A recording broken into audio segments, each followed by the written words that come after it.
अगर आप भी चाहते हैं कि एसएस फिल्म्स मोतिहारी के ऑडियो वीडियो सबसे पहले आप तक पहुंचे, तो इस चैनल को सब्सक्राइब करें और साथ ही बेल आइकन को दबाना ना भूलें। Presented by SS films Motihari. बोला बोला छठी मैया की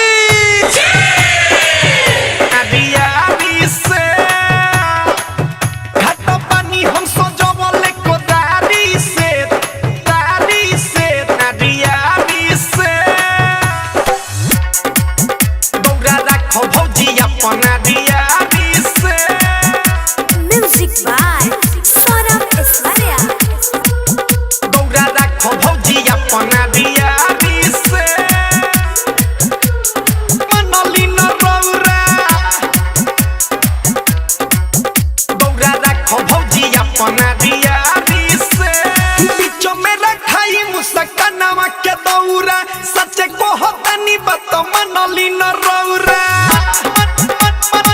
मनली न रौरा मनली न आए हाय बिचो में रखाई मुस्कानावा के दौरा सच्चे को होता नहीं बत मनली न रौरा तो बिया हमर जान आव तो होई गाड़ी से भौजी तनिका लोने घसका न हमेशा झगड़े के फेरा में रहे लुका हमनी के छठी माई के पूजा ना करी बोला घाट पानी हम सजवले कोदारी से दौरा रखो भौजी अपना रियारी से घाट पानी हम सजवले कोदारी से दौरा रखो भौजी अपना रियारी से रियारी से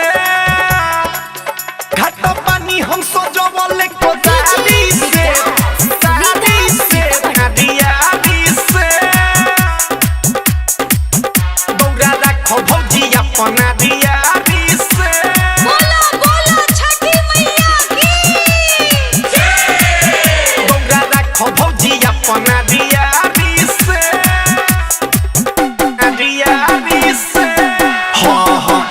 भौजी तू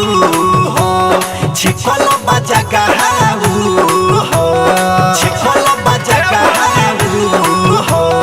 छिकोलो बाजा गहाऊ तनी दूरे रहा हल्ला न कर भौजी तू हो छिकोलो बाजा गहाऊ हो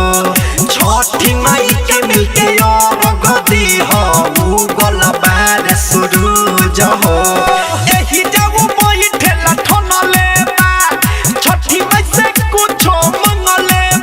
पूजा पाठ नहीं देखली कहबो उ तो पिछाड़ी से सब हमरा प्यार के बीच में तू दरार बन गइल बारू हमनी दोनों गोरा के बीच में झगड़ा करैबू हां घाट पानी हम सजवले कोदारी से दौरा रखो भौजी अपना रियारी से घाट छिलो के बनवनी कोदारी से दौरा रखो भौजी अपना रियारी से रियारी से हम सजवले कोदारी से कोदारी से रियारी से दौरा रखो भौजी अपना रियारी से Saurabh digital recording studio Patna दौरा रखो भौजी अपना रियारी से रियारी से हाँ हाँ खसल बा संजय सराबी ले बनौले ओ कभाबी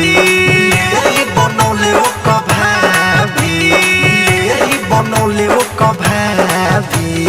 खटल बा संजय सराबी ले बनौले ओ कभाबी सोरबे सोडिया झालर बा सटले भगती में होई के बेताबी नतन नतन से कहे पाका हो होइया छुड़ो छुड़ी बमौड़ी फूल झड़ी भिउरिया गाड़ी डिजिटल रिकॉर्डिंग स्टूडियो मोतिहारी। तो तू ऐसा ये हमरा से झगड़ा करो आ हमर माथा लोहरी बत तोरा दौड़वा के जगह हम एगो फटाका उड़ा देम बत तोरा पता चल जाई समझलू।